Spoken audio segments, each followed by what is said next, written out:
Excel's AVERAGEIF and AVERAGEIFS functions let you find the average of a set of data. However, where they differ from the more straightforward average function is in their ability to include or discount certain values within the calculation. So, in a separate cell, you need to type the following formula and press Enter. Let's take a moment to break this formula down. The first thing you'll notice is the use of structured references for arguments x and z. This is because the data is contained within a formatted Excel table, and the program defaults to using the table headers in formulas.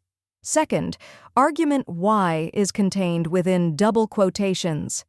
Anytime you use logical operators in Excel formulas, like equal to, greater than, or less than, they must be placed within double quotations.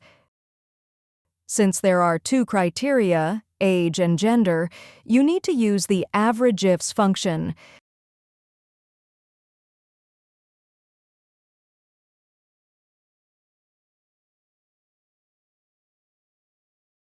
If you found this video helpful, please click the like button and subscribe to our channel for even more helpful tutorials.